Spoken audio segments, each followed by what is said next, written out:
Kita kehadiran seorang penata warna atau colorist dari film saya sendiri yang masih berjalan sampai episode ini tayang. Colorist dari Agak Lain Menyala Pantiku. Dia juga colorist sebelumnya di Agak Lain Pertama. Dia juga colorist untuk film fenomenal juga tahun lalu, Sore, Istri dari Masa Depan. Kita kehadiran Yehuda Aribowo atau biasa dipanggil Yuda. Halo, Apa kabar? Apa kabar? Baik mas.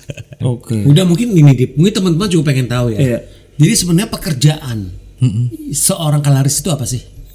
Betul. Jadi di semua sudah dirancangkan kan. Baik dari syuting, kemudian ada prep juga, artistik semua udah menyiapkan. Tapi ada beberapa hal yang pengen di enhance. Contohnya gitu. ya mungkin karena ini Agak Lain 2 masih tayang nih. Misalkan contohnya di Agak Lain 2 mungkin Huda bisa ngasih salah satu contoh scene gitu loh. Fungsi kalaris itu seperti apa sih? Iya, scene waktu flashback gitu. Benar. Ada mood yang waktu hujan-hujanan. Iya. Gitu. Itu adegan sudah dramatik. Tapi dari Mas Aga juga punya visi di mana adegan dramatik ini tuh harus berbeda dengan yang lain. Action, feelingnya. Nah itu di enhance tambahin di grading. Nah itu kita membantu fungsinya dari seorang kalaris. menambah fokus dari inti ceritanya mau kemana. Gitu.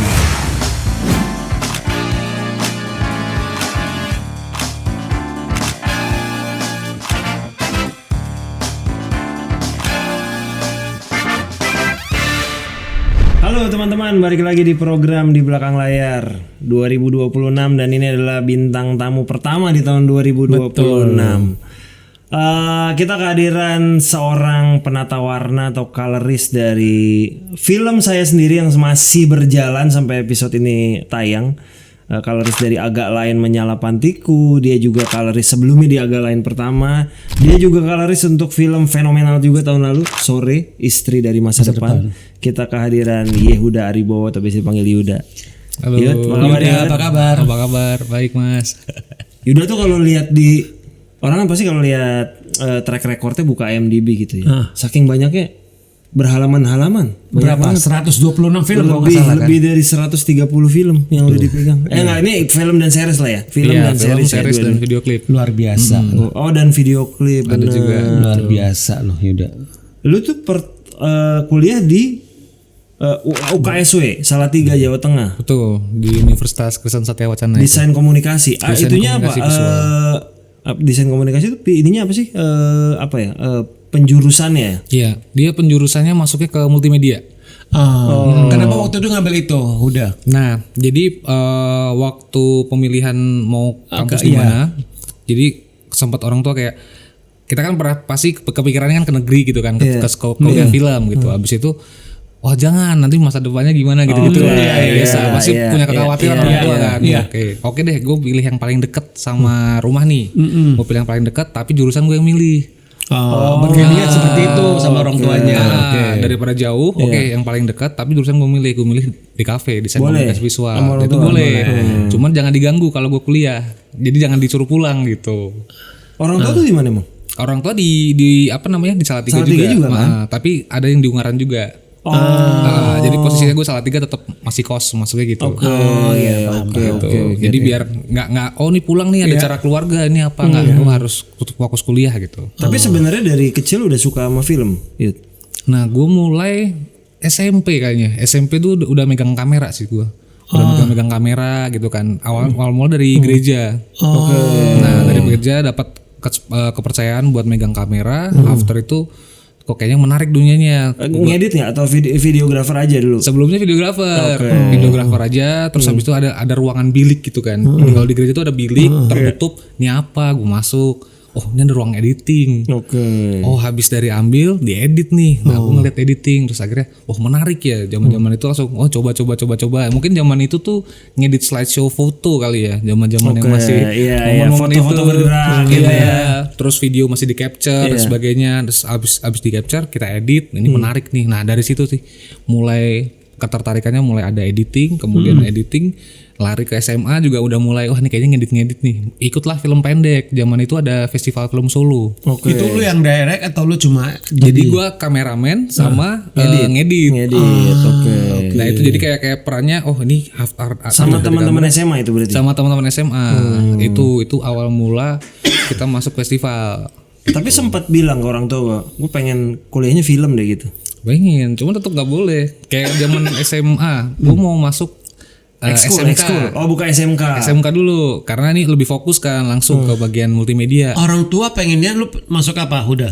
IPA. Proyeksi mereka apa kalau IPA? IPA jadi lebih luas. Kita mau kuliah apapun nanti bisa. Mau nanti kerjanya di mana tuh bisa. Nah itu sebenarnya. Tapi waktu kuliah lu gak diarahkan ke harus ngambil jurusan apa itu enggak kan? Enggak, cuman memang ada kayak ini om di mana, terus kakak di mana gitu. Nah, gua balik dulu ke film pendeknya dia tuh dia. Waktu itu masih ingat gak lu bikin film pendeknya ceritanya tentang apa? Tahun itu gua bikin film pendek judulnya sebentar gue ingat ya. Yang festival film Solo itu. Festival film Solo. Oh, Coffee Nation. Oke, itu tentang apa itu?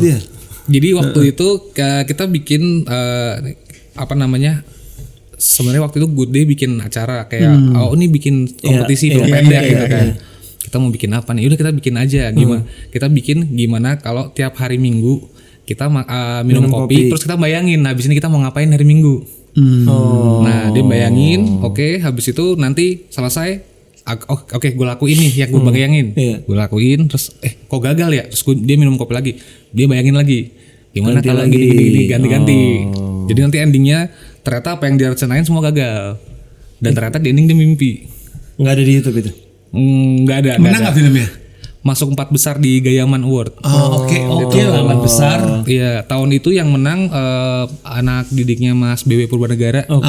Filmnya judulnya Langkah Receh, itu tahun 2011 kalau nggak salah. Oke. Ini berarti film-film ini hanya tersimpan di hard disk kalian ya? Iya. Bisa dikeluarin lagi sih kalau mau. Jangan-jangan kalau dikeluarin itu sebuah harta karun yang mungkin ya bisa jadi apa gitu mungkin ya. Iya, tahun itu banyak banget film pendek yang menarik juga dari tiap-tiap kampus. Jadi mungkin awal mula besarnya suka film salah satunya dari situ. Kita punya ada film-film pendek independen yang ternyata attract buat kita tuh. Ini mau belajar ini nih, mau belajar jadi filmmaker. berarti udah itu ya. Iya, Nah, itu udah mulai. Zaman lu kuliah tuh udah. Lu lebih aktif gak? Maksudnya terjun ke maksudnya di untuk Tetap film lah, film kayak iya. gitu loh. Maksudnya ada sebagai kameramen, sebagai editor gitu. Tetap, tapi di kegiatan-kegiatan kampus kan biasanya kan. Cuman waktu di kampus itu gue agak sedikit nakal, gue nyebrang tuh ke kampus sebelah. Sebagai apa? Nah, ikut syutingannya mereka gitu. Sebagai? Nah, itu sebagai waktu itu gue jadi editor pernah, jadi visual effect pernah. Jadi lu kuliah tetap tertib kuliah, tapi lu menjalani adatnya.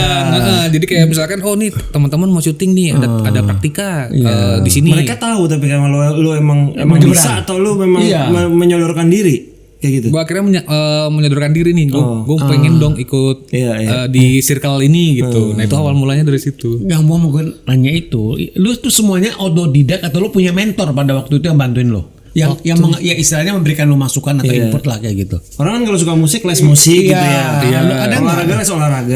Nggak ada sebenarnya. Jadi lu semua autodidak. Jadi karena di lingkungan gereja itu kita kan ada beberapa orang. Nah, kita saling punya motivasi. Lu harus lebih bagus, gue harus lebih bagus. Jadi saling motivasinya gitu. Device berarti lu pakai device yang di gereja juga? Iya. Atau punya sendiri waktu itu? Awal mula nggak punya, berarti numpang di gereja itu. Di gereja. Dari situ jadi kayak nih teman bisa lebih bagus, gue harus bisa nih. Teman harus lebih bagus. Jadi lu belajar autodidak berarti belajar kan? autodidak. Nah, waktu zaman itu kan sosial media ya kakak sekarang kita mau cari apa-apa kan enggak ada ChatGPT, ada apa segala macam. Nah, zaman itu kan terbatas dong. Lu mendapatkan knowledge itu dari mana? Itu dari ketemu orang. Karena zaman dulu kan memang YouTube itu kan terbatas. Misalkan dari teman bercerita di sini ada ada director ini gitu. Kita samperin. Bahkan waktu ujian nasional SMA, gue lebih memilih datang screening film pendek dulu malamnya. Di mana itu? Padahal besoknya ujian. Di Jogja. Besoknya ujian.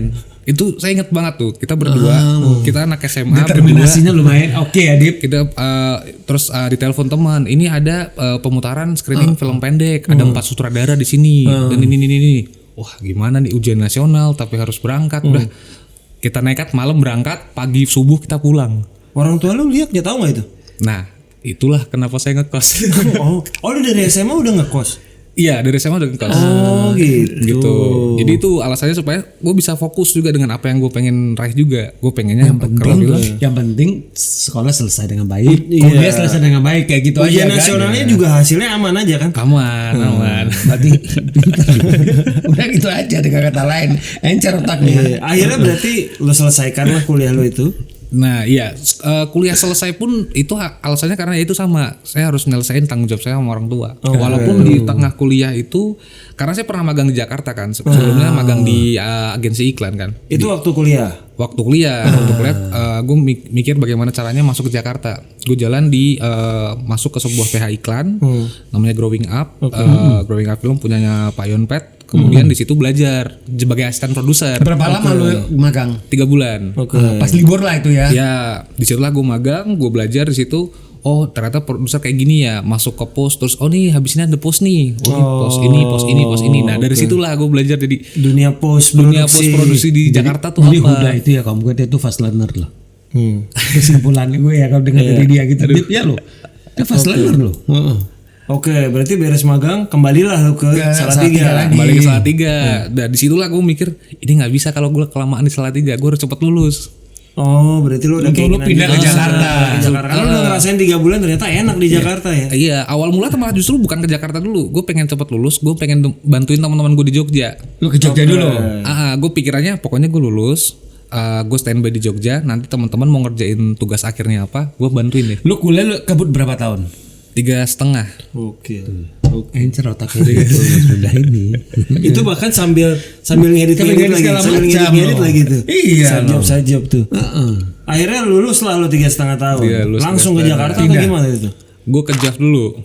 Oh ke JAF dulu. 2000 berapa lu lulus berarti? Itu gue 2015 16. 16. Iya. Oke. Gue 2016 lulus. Terus ke JAF dulu setahun. Gak, gue ke JAF karena ini kita harus datang ke festivalnya orang film.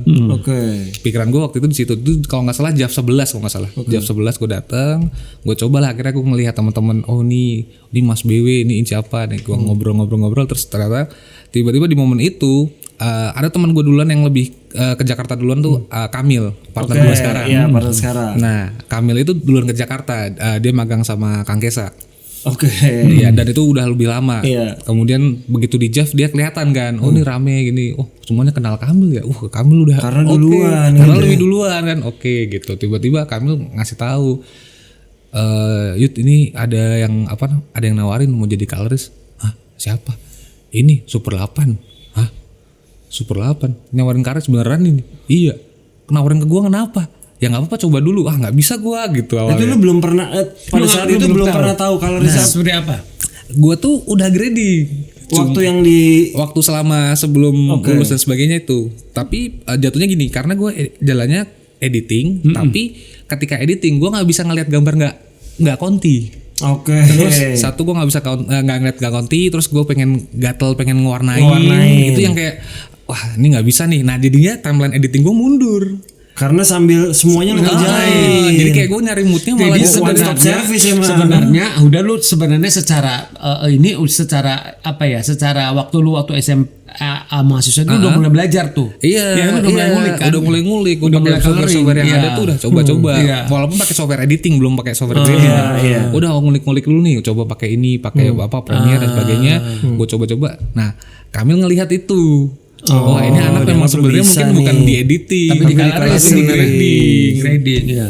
Gitu. Ketika masuk ke grading, gue kontak Mas Pulung gini. Oh ya, nanti datang aja. Gue waktu itu telepon kalau nggak salah. Berarti itu masih di Haji Nawawi. Di Haji Nawawi bahkan. Oke, benar. Di Haji Nawawi. Gue telepon. Ini Senin gue telepon, Rabu ke Jakarta ya. Oke.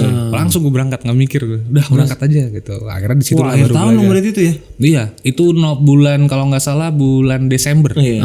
Habis itu udah langsung lu masuk lu bareng sama Mas Pulung loh. Nah, iya, di tahun berikutnya sudah sama Mas Pulung. Langsung diterima lagi ya.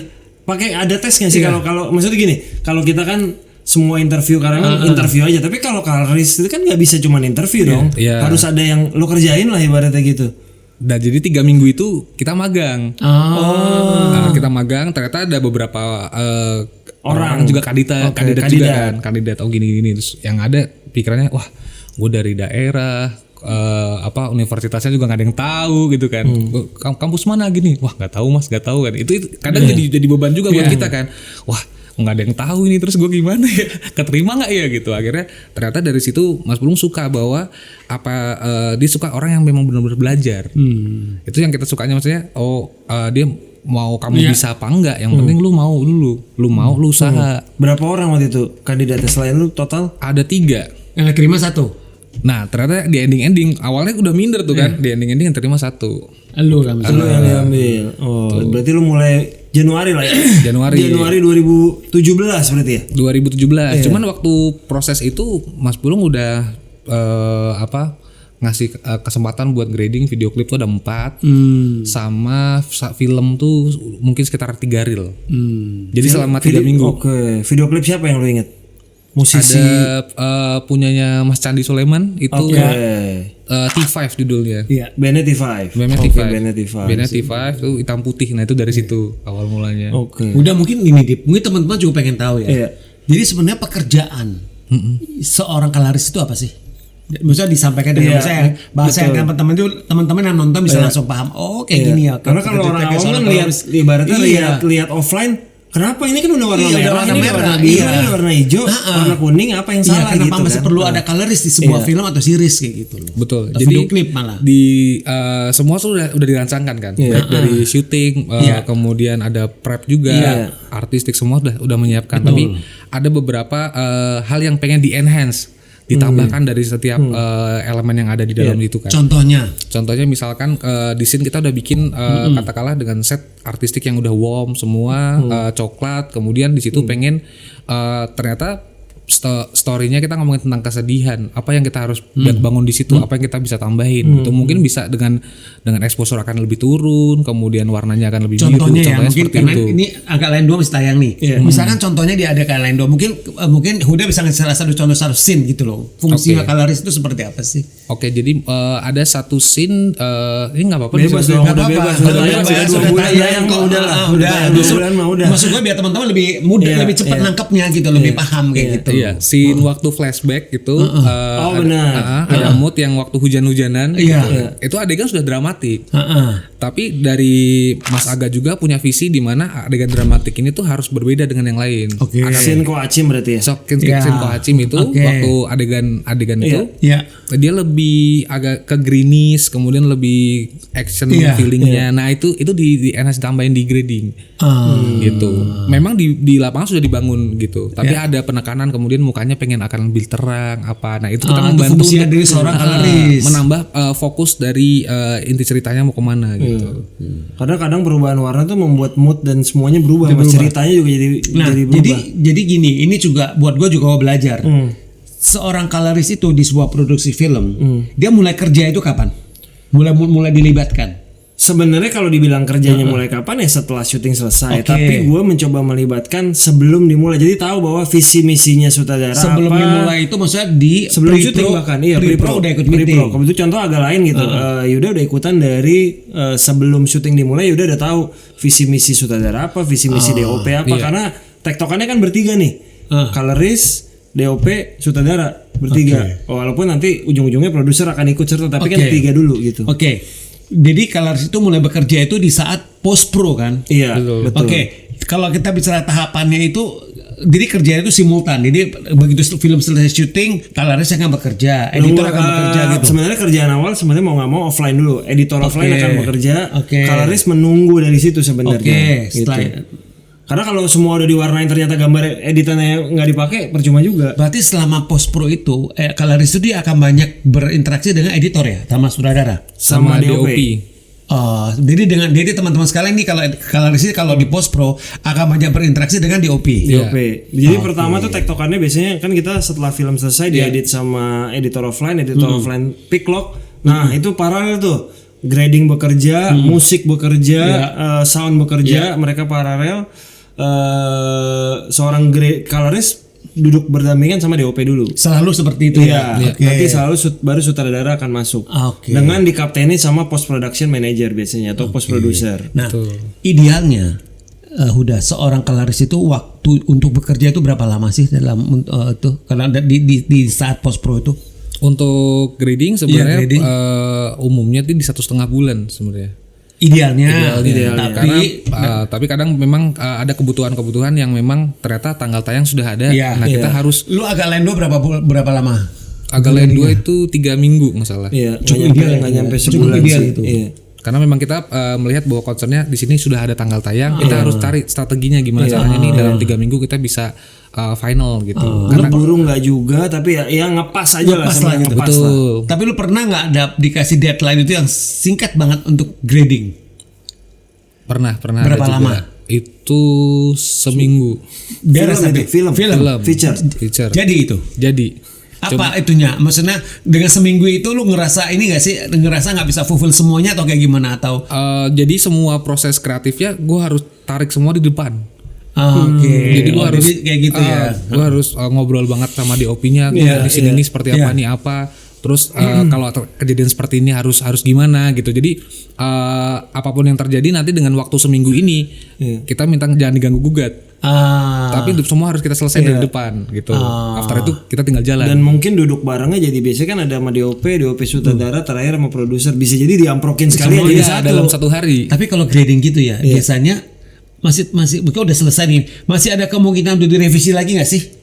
Masih ada setelah tes DCP biasanya ada perubahan ya, semoga minor ya, semoga minor. Iya, Tapi masih bisa untuk revisi setelah masih. Kita sejauh ini selalu setelah tes DCP minor biasanya tetap ada, karena kan gimana pun juga layar dengan layar bioskop tuh ada lah perubahan. Rasanya beda lagi kan ketika ngelihat gede sama-sama. Berarti udahnya juga harus siap. Berarti gini, setelah tes DCP ada kemungkinan akan ada revisi kan kayak gitu. Ya teman-teman tes DCP itu biasanya setelah semua dikunci gambar, sound, editing, kita sama-sama duduk di kursi bioskop, orang yang berkepentingan nonton. Terus ngelihat apakah ini sudah final atau belum. Ketika final udah saatnya di print, di delivery ke bioskop. Kalau belum kita balik lagi ke ruang ke ruang editing, kita ngedit lagi. Kalau biasanya ini sekalian juga ya biar teman-teman juga dapat pengetahuannya juga lengkap. Jadi begitu kalau tes DCP-nya semua udah oke, udah nggak ada catatan, apalagi berarti udah lock, udah langsung di copy, dikirim ke bioskop. Tapi mostly sih kayaknya kalau tes DCP 1 aja pasti biasanya sih minor sih ada aja sih. Dan gitu. biasanya diperbaiki lagi. Tergantung kebalikan lagi dari produsernya seperti apa. Dia akan mau revisi atau enggak gitu. Dan feelingnya pun beda memang. Sebenarnya minor itu tadi selain kita ngomongin tentang beda layar, memang experience nonton di bioskop beda. Dan kadang-kadang gini juga Mas, kita kejadian waktu Tingning yang gue ingat tuh. Kita Yuda juga kebetulan. Yuda juga yang megang Tingning. Kita nonton tuh kayak ada yang beda. Ternyata proyektor yang bermasalah. Kita sampai stop dulu, kita pindah ke tempat lain memastikan bahwa proyektor yang masalah bukan. Jadi kayak kadang-kadang tuh gini Mas. Kita tes DCP biasanya pagi sebelum bioskop buka. Proyektor belum panas. Itu pengaruh juga. Belum panas, warnanya berubah. Gitu. Kita tes DCP malam, proyektornya terlalu panas. Jadi bisa jadi seperti itu. Dia cari waktu yang ideal ya. Iya, sebenarnya kan kita nggak mungkin tes DCP ketika kita filmnya lagi di jam-jam berarti kan mereka harus merelakan yang harusnya menjual tiket buat kita kan juga nggak mungkin. Gitu. Nah, tuh pengen nanya juga. Kesulitan terbesar misalkan untuk lu sebagai colorist itu dalam persiapan itu apa? Dalam bekerja itu apa sih? Sebenarnya tidak jatuhnya kesulitan ya, karena semua tuh udah diobrolin dari depan kan. Dari sama DOP sudah dan kemudian tinggal ke proses kreatifnya. Sebenarnya momen yang agak sulit itu ketika mood yang kita akan achieve tuh nggak sesuai dengan konsep. Itu kalau misalnya terjadi kenapa? Biasanya memang dari lapangan kita belum punya konsep. Nah, misalnya kita nggak dilebatin dari lapangan, makanya waktu saya jalan tuh mulai baca dari storytelling dari skrip. Dari skrip dulu kita baca tuh kenapa, supaya kita bisa pahamin itu dulu. Mulai aku belajar buat bisa bikin sesuatunya tuh udah ada konsep dari awal. Jadi jadi seorang colorist kalau dia pengen hasil kerja itu maksimal, dia harus baca skrip dari awal. Lebih baik sih jangan, kan ada juga mungkin yang pasti setelah picklock baru dapat jobnya nih, mungkin banget kan, mungkin banget dong. Atau misalnya ngeberesin kerjaan orang lain. Pernah juga kayak gitu kan? Pasti pernah tuh. Itu challenging nggak kalau beresin kerjaan orang lain?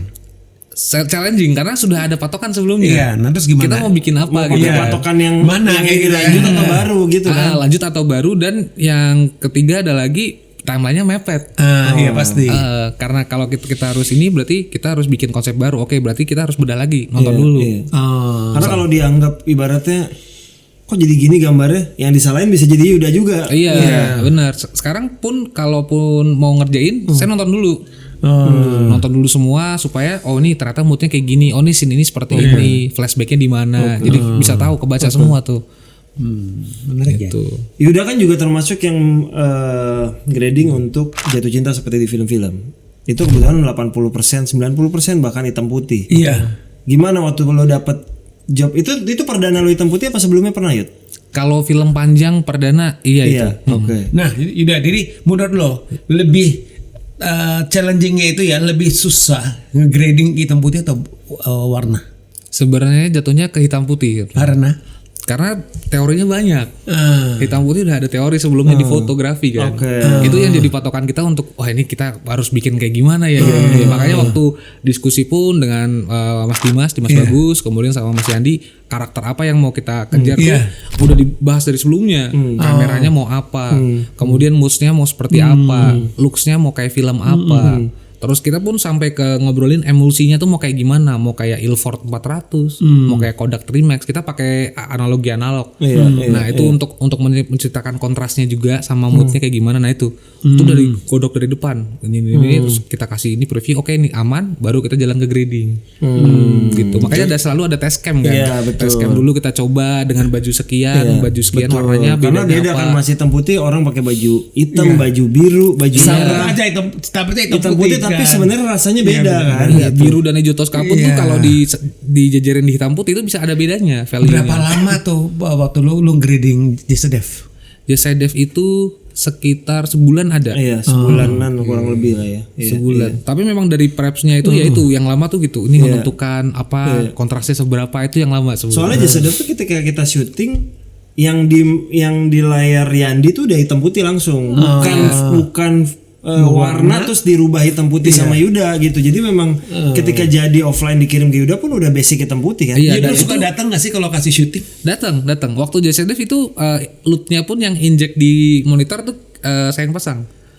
Ya, jadi waktu test cam kita udah nyari gimana caranya kita ini pakai kamera apa. Tapi lu kan gak wajib, berarti lu gak wajib. Sebenarnya gak wajib. Sebenarnya enggak, tapi kan jadi memudahkan Yuda juga. Betul. Jadi untuk measuringnya tuh nggak pakai loot yang sudah ada langsung, tapi kita udah bikin dulu kontrasnya dari test cam dipasang gitu, biar kelihatan. Tapi pernah Yud dapat job yang nge-grading hitam putih tapi lu terima offline-nya warna? Udah itu betul. Belum pernah. Belum. Berarti basicnya memang terimanya udah hitam putih. Iya, hitam putih. Tapi mungkin nggak gitu? Kita maunya tuh dihitam putihkan. Mungkin bisa jadi ketika scene flashback misalkan. Nggak bisa semuanya kan? Jadi dalam arti kalaupun dari awal tiba-tiba kita mau hitam putih semua bisa sebenarnya. Cuman maksudnya biasanya ketika film udah jadi dia pengen ada hitam putih, biasanya nggak berani untuk keseluruhan. Jadi dari warna dulu. Nah sejauh ini film-film pendek pun kalau mau bikin hitam putih pun dia sudah hitam putih. Dari awal udah hitam putih berarti ya. Supaya measuring datanya lebih enak. Gitu. Karena kan DOP juga bikin gelap terangnya jadi lebih enak kalau udah hitam putih kan. Beda soalnya lihatnya. Berarti seorang coloris ya Yud, kalau misalnya mau ngambil sebuah project, pertimbangannya biasanya apa aja selain timeline dan fee ya pastinya. Apa maksudnya gini, kalau seorang sutradara kan pasti ceritanya gimana, dia harus skalanya sebesar apa. Nah maksudnya gue nggak tahu apa kalau di coloris kan bisa aja film lo action, film lo drama, film lo komedi. Apakah itu juga jadi pertimbangan atau gimana ya? Iya, jadi umumnya memang banyak yang terima ya udah jalan aja project gitu kan. Tapi kalau kita dari Jagakarya sendiri pasti pertama dari cerita dulu. Dari ceritanya kita suka apa enggak. Lu pernah bukan pernah, kalau nolak udah pasti, tapi lu ini nggak, maksudnya cukup sering menolak project film nggak sih? Yang nggak, lu nggak terlalu suka sama ceritanya? Setelah di Jagakarya ya kita sering punya decision untuk kita menerima atau enggak. Gitu. Baik dari project, bagaimana kita suka sama projectnya, bagaimana kolaborasinya terjalan apa enggak. Karena memang proses film itu kan kolaborasi. Awalnya saya pikir juga, nih kita ngerjain doang. Lama-lama gue mikir juga nih, gue SOD apa bukan gitu kan. Gue punya feeling tuh kan di situ. SOD itu apa ya teman-teman tahu? SOD itu head of department. Apakah ini bagian dari head of department apa enggak? Karena kita nggak punya suara kan di situ kan. Iya, cuma ngerjain doang. Terus akhirnya waktu ini nggak bisa, ini kita harus rubah konsepnya. Kita harus baca dari story dulu. Kita harus peka sama filmnya. Kita harus ada di dalam itu gitu. Kita masuk ke situ, kita bisa kasih apa. Kemudian nanti di grading ada nggak kolaborasi yang terjadi. Nah itu akhirnya yang kita ternyata proses kayak gini menyenangkan. Kita suka dengan proses-proses kolaborasi yang seperti ini. Nah di next akhirnya kita jawabnya berusaha untuk itu. Kita terima skripnya dulu, kita baca ini apa, komedi action, kameranya apa, nah itu jadi proses untuk kita menentukan oh ini kayaknya kita jalan. Sama teman-temannya siapa aja juga. Itu penting juga itu ya. Karena itu karena hari-hari berkoordinasi sama mereka kan. Iya, itu penting. Tadi kan Yuda sempat nyinggung soal jaga karya. Iya, sekarang Yuda sekarang juga dia pakai ini juga. Yuda berdiri di bendera jaga karya. Itu bisa cerita nggak latar belakang Iya. apa? Dari Super 8 keluar dan akhirnya ke jaga karya gimana journey-nya tuh? Oke, jadi jadi sebenarnya waktu keluar Super 8 itu aku sebenarnya rehat sebenarnya, istirahat. 2000 berapa? Itu 2021. Oke. Pandemi berarti ya. Iya. Berarti 2020 pandemi persis. masih Super 8 berarti ya? 2022 pandemi. 20 masih. Itu masih ada jalan project juga berapa. Terus pandemi pun kita masih jalan sampai akhir pandemi masih jalan. Tapi ada momen kayak dimana kayak pengen rehat dulu gitu kan. 2021 tadi akhirnya milih rehat. Rehat dulu, istirahat. Kayaknya stop dulu. Gue mau coba lihat dengan apa yang karena berarti gue mulai grading dari umur 20 berarti ya. Dari 20 tahun jalan udah kayak menginjak umur ke 27 kalau nggak salah itu. 27 udah mulai wah ini harus ngapain ya. Nah itu ini harus ngapain. Itulah gue mulai ngerasain kayak ini harus bikin sesuatu nih kayaknya. Nah disitulah gue awalnya nggak pengen bikin studio, cuman pengen grading doang. Tapi jadi cabut tapi personal masih ngerjain ibaratnya gitu. Untuk nyambung hidup ya jalannya dengan iklan tapi kita jalan. Lu rehatnya berapa lama? Rehat itu dari Mas Pulung itu 2 Januari berarti Maret aku baru on. Itu sempat yang di masa ini Mas Dip. Jadi di rumah tuh cuma nonton Netflix. Gue pulang apa ya? Jadi rehatnya tuh kayak kok susah juga ya hidup kayak gini ya. Terus diem apa gue bertani aja di rumah. Gue sempat mikir gitu kan. Terus ternyata dijawab ada temen ngajakin ketemu terus nawarin iklan dulu. Oh mungkin dari sini nih kita jalan dulu deh jalan-jalan. Tapi ketika di bulan Mei kalau nggak salah April atau Mei itu 2022. Wah kayaknya nggak gini deh, kita butuh tempat deh. Gue tuh udah bayangin nanti kalau kita ada tempat nanti ini mobilnya ini PH nanti parkir di sini. Di sini tuh kita punya bayangan itu di mana. Lu ngajak siapa ngomong untuk mendirikan Jaga Karya? Nah sama Ahmad Kamil partner saya. Karena kita tuh selama ini sukanya misalkan gue grading, dia kan ngedit, kita teleponan. Tapi Kamil kan nggak di Super 8 kan? Enggak, memang kita Kamil Kamil sendiri sama Kang Kesa waktu itu. Jadi saya sama Kamil kita suka ngerjain, terus nemeninnya dengan teleponan gitu. Nah itu kadang ngobrol-ngobrol apa? Iya sebenarnya lebih ke apa namanya ngabisin waktu sambil ngerjain kan. Ini ngomong ngapain ya gitu, ngobrol-ngobrol ternyata akhirnya keluarlah itu. Kayaknya kalau kita punya ruangan sendiri, yang penting kita bisa ngerjain tuh aman deh gitu. Nah mulailah itu. Setahun berjalan. Alat udah ada dulu. Alat, iya kita ternyata kalau saya sih udah nyicil pelan-pelan dari dulu. Alat grading udah mulai nyicil karena pelan-pelan. Karena memang suka sama. Jadi tahun berapa Jaga Karya berdiri? Dua. Kenapa lu pilih nama itu kalian berdua? Nah setelah tadi itu filosofinya apa itu? Filosofinya itu adalah jadi ketika setelah kita berjalan kita punya ternyata dalam 1 tahun pertama Mas nggak ada job film. Ya ada job apa? Iklan. Tapi cukup untuk menghidupi. Untuk hidup itu aman banget waktu itu. Tapi dalam 1 tahun itu kita punya rasa yang kayak saya udah ngerjain film juga gitu kan. Kamil juga kok nggak ada yang nawarin kita film ya. Sempat ada perasaan kayak gitu. Film pertama lu terima pas di Jaga Karya apa? Nah, Jatuh Cinta. Yeni Lawrence. Iya. Itu yang sebenarnya sangat menarik adalah waktu saya telepon Mbak Mita itu saya bilang Mbak Mita saya lagi persiapan. Studio ini masih belum seproper yang Mbak Mita lihat sebelumnya. Saya juga masih bangun. Gini, apa nggak apa-apa kalau Mbak Mita mau kesini? Jawabannya Mbak Mita tuh cuman gini, nggak apa-apa Mas, cerita film juga kecil kok. Oke, dari situ aku udah ini aku harus percaya nih dengan orang-orang yang percaya sama kita gitu kan. Nah dari situ kita ini Jaga Karya tuh ini kita harus ngejagain orang-orang yang udah percaya sama kita gitu. Bagus ya, filosofinya Jaga Karya, menjaga karya sendiri dan karya orang lain kan gitu kan. Gue tadi mikir awalnya padahal pertama kali banget ya gue pikir karena waktu itu kan di Jaga Karsa kan. Jaga Karsa diplesetin Jaga Karya. Gak salah dong. Gak salah. Jaga Karsa kan waktu itu. Bener. Pertama kan. Jadi sekarang di kantornya itu kan ada Yuda, ada Kamil. Ya, jadi editor sama kalaris kerja bareng terus kan kayak gitu. Berarti sering banget film yang editor Kamil, lu yang itu ya grading ya? Ya tergantung tapi nggak semuanya. Nggak semuanya ya. Jadi memang ada yang Kamil sendiri jalan, saya sendiri jalan. Ada tapi kalian partner kayak gitu. Tapi ada juga yang kadang barengan gitu. Tapi ya dia enak jadi diskusinya ketika misalkan megang offline-nya, kok offline-nya gini kenapa? Kita punya masukan. Ini grading gimana? Jadi begitu setelah selesai JCDF, job filmnya udah berdatangan lah ya. Banjir job nextnya agak lain. Nextnya agak lain langsung. Jam banjir job dong kayak gitu kan. Itu juga kaget tiba-tiba dihubungin, wah agak lain. Kenapa waktu itu lu hubungin Yuda? Gue kalau ibaratnya kerja kalau udah nyaman ya udah lanjut aja kan gitu kan, nggak ada masalah juga. Lu melihat Yuda itu di sebelum sama Mas Pulung sama di Jasa Dev. Gue ketemunya di Jasa Dev, justru Jatuh Cinta. Saya justru malah awal mula tuh nggak tahu kalau ternyata ada Kornas sama Mas Itu Diva. film imaginary sebenarnya kan. Awal mula nggak tahu kan. Oke, jadi begitu di Jasa Dev lu ngerasa udah gue kayak karena kan gue masih film kedua, karena waktu film pertama Ngeri Sedap yang edit justru yang grading Mas Pulung. Iya, benar. Itu udah nggak ada, lu udah nggak di Super Edit tuh. Itu bahkan gue belum di itu gue di mana ya? Di Cinere Super Edit. Jadi habis JCDF agak lain. Film lu selanjutnya itu apalagi sama Jaga Karya. Tinggal meninggal karena sempat belok dulu grading yang lain tuh. Terus tinggal meninggal, habis tinggal meninggal agak lain dua langsung Nyala Pantiku. Gitu. Jadi memang ya maksudnya perjalanannya waktu itu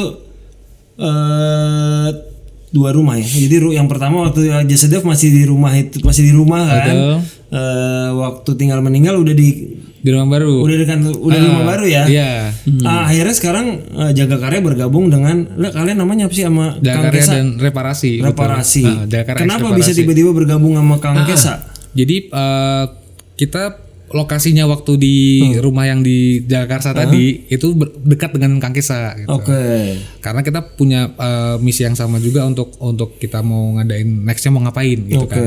Oke, dari situ gimana kalau kita waktu kita mau pindah rumah tuh kita pikir gimana kalau kita ajak Kang Kesa juga, karena kita sama-sama udah nyambung nih, yuk kita bawa aja gitu. Tapi menarik ya, satu hal yang menarik itu kalau menurut gue ya, walaupun itu juga nggak bisa dijadikan sebagai satu hal yang general.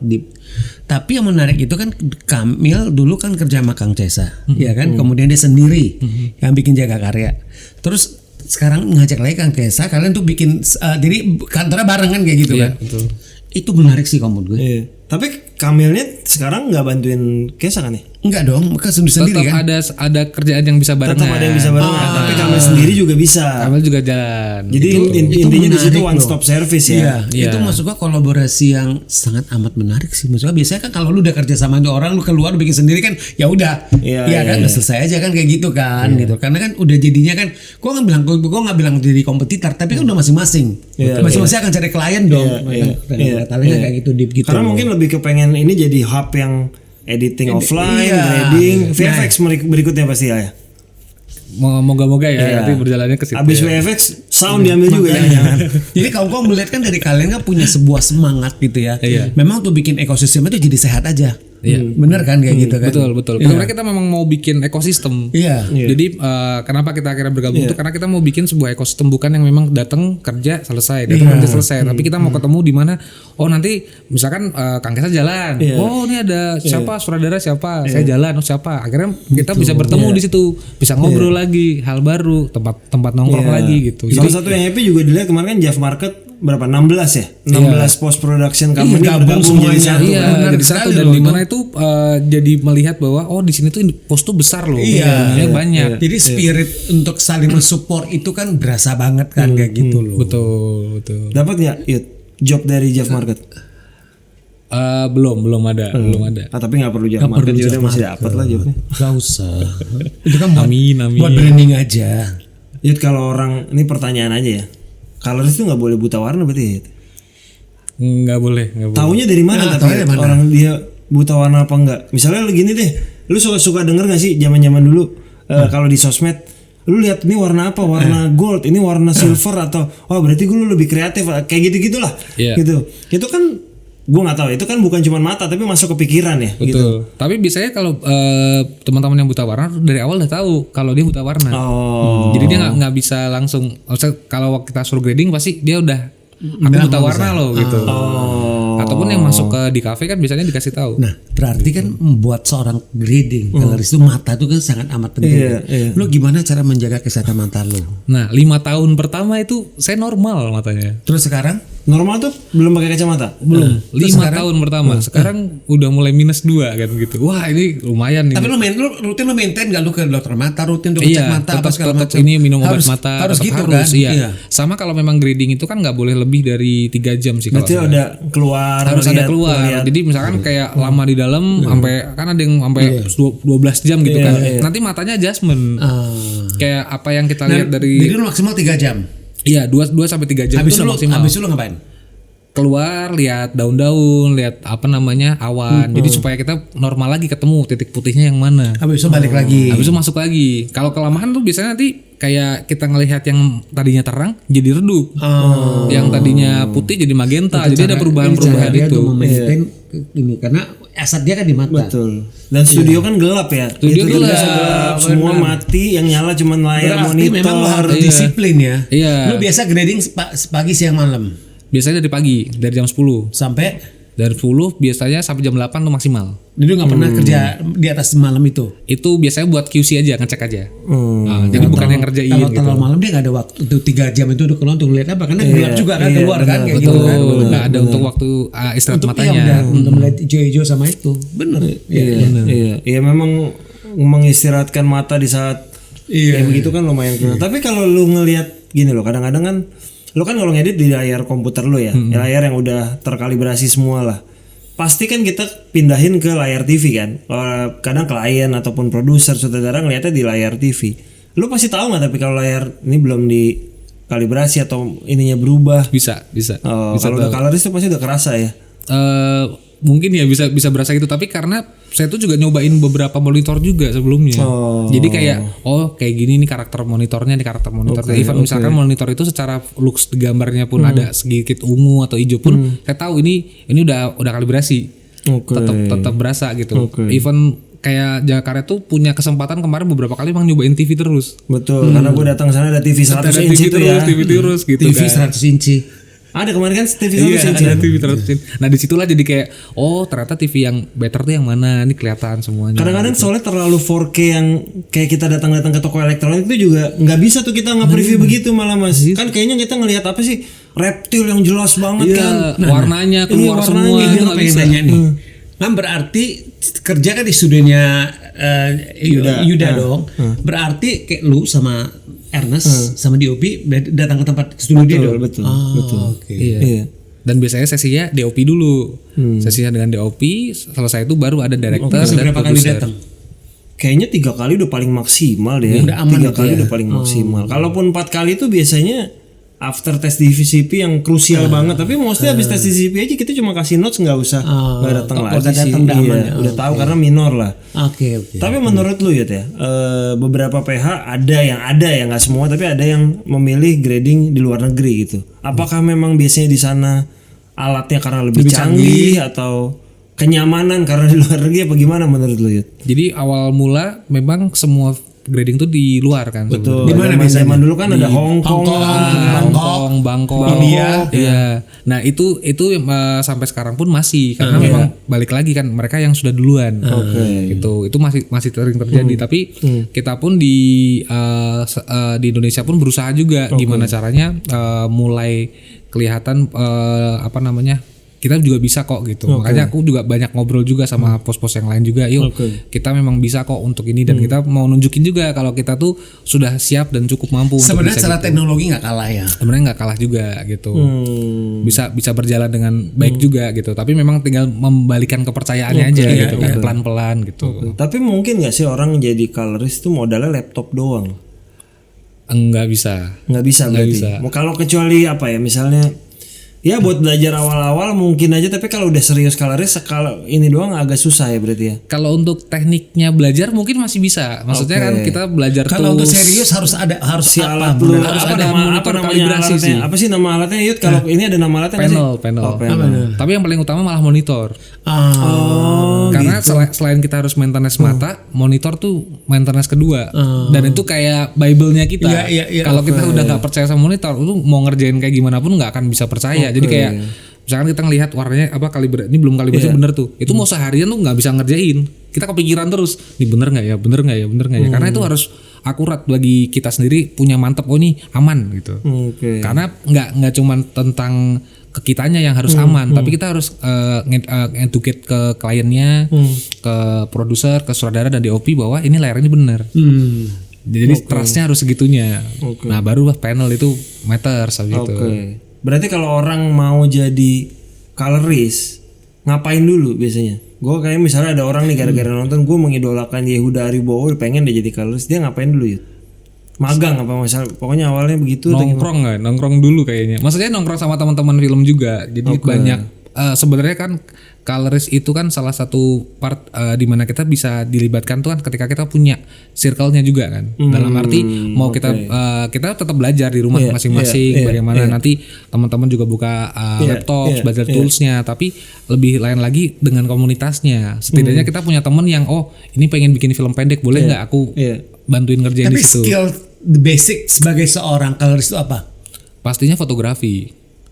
Karena apa? Karena bagaimana kita ngelihat frame-nya juga. Maksudnya kan kita kerjasama sama DOP juga kan.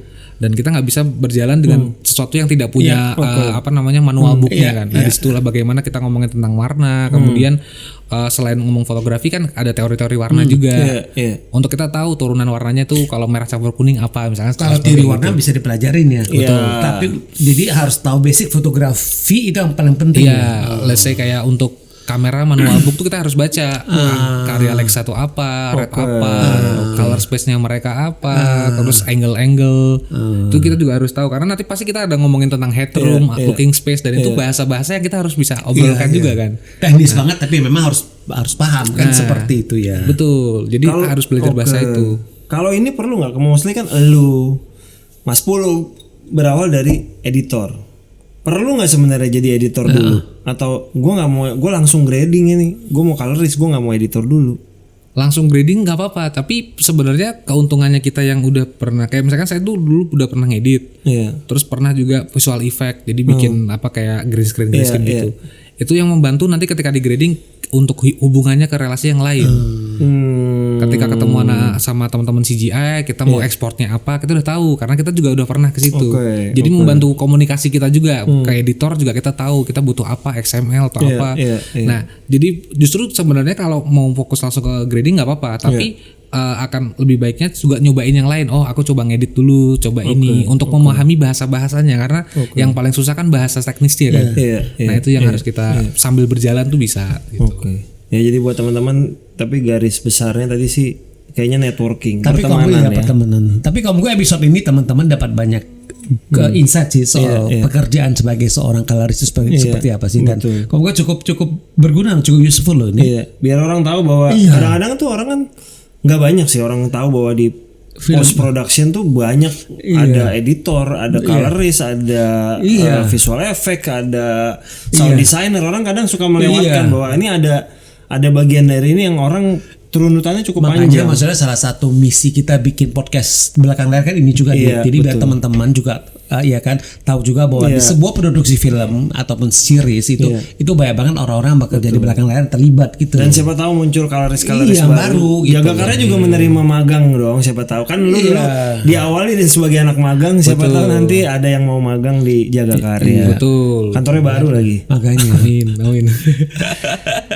Sekarang project terakhir gue sama Yuda adalah Agak Lain. Lu menyangka nggak Agak Lain sekarang bisa sampai segitu? Waktu terima job project ini gimana ya dulu Yud? Yang pertama, yang kedua?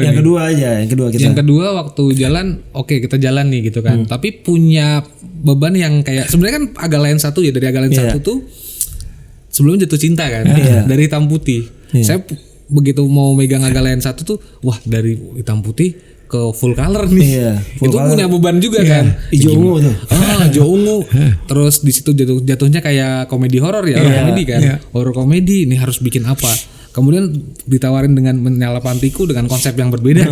Kita harus bawain apa? Itu kan juga jadi beban yang akan berat juga kan. Kemudian akhirnya banyak ngobrol tuh sama Mas Aga tentang konsepnya seperti apa, dengan Mas Aga ngobrol dengan artistik, dengan teman-teman yang lain seperti apa. Di situ kayak Oke. Dengan karakternya seperti ini agak lain menyala pantiku, kita mau bikin moodnya seperti ada dua karakter kan yang memang kelihatan kan dari depan ada actionnya, kemudian ke dramanya. Nah itu mulai tuh di situ kita bangun beberapa kontras baru, rasio-rasio yang berbeda juga di sini. Jadi eskalasinya tuh cukup berubah banyak juga sih dari yang pertama dan yang kedua. Dan ini happy banget sih untuk jalan yang kedua ini juga. Ya semoga kita bisa berlanjut ya. Kayaknya akan berlanjut sih kali. Iya dengan maksudnya perjalanan kita juga di Imaginary nggak pikir yang perjalanan jumlah penonton seperti ini tiba-tiba begini sih memang. Wah nggak menyangka banget sih ini. Ya semoga penonton juga happy bukan in terms of number aja tapi juga secara cerita dan lain-lain juga teman-teman juga happy dan semoga juga Yuda akan ngalir job-jobnya berikutnya. Harusnya seperti itu sih ya pasti banyak. Amin. Jadi kalau dari semua perjalanan lo sekian udah berapa nih? Berarti 2016 ya? Iya. Wah, 10 tahun satu dekade tahun ini lo sebagai colorist ya? Tahun ini 1 dekade betul. Harusnya kalau sebagai colorist runutannya jadi apa? Roadmapnya jadi apa sih? Apakah sutradara, apakah produser? Setelah next biasanya gimana? next destination-nya kalau kita bicara kayak gitu. Dari after colorist. Sebenarnya dari after colorist kita jalan juga bisa jadi project manager juga kan. Gitu. Kalaupun nanti jadi director atau seperti apa sebenarnya kan tergantung kesempatannya. Itu bisa juga kan. Itu sebenarnya masih bisa juga tapi atau jadi produser lah. Atau lebih justru malah roadmapnya ke produser kalau saya tuh lebih setujunya ke situ. Karena memang kita bisa dibilang kan gardu paling belakang di apa namanya di post production kan. Ketika mastering final pun colorist juga mastering final kan. Nah disitulah kita bisa jadi bantu juga nge-produce ke beberapa film juga. Karena bisa memanage bagian dimulai dari memanage area post dan akhirnya bisa naik ke produser. Kita nunggu aja nanti Yuda. Amin. Dalam beberapa tahun lagi. Yo, thanks a lot sudah mampir di sini. Thank you sudah berbagi. Terima kasih sudah bekerja sama di sekian film. Semoga kita bisa terus berkolaborasi. Amin. Lancar-lancar buat jaga karya. Lancar-lancar buat tempat barunya. Semoga kita bisa main ke sana. Terima kasih. Teman-teman yang udah nonton episode terbaru di belakang layar, terima kasih buat seluruh kru yang bertugas. Kita ketemu lagi di episode selanjutnya. Makasih, Thank you. teman-teman.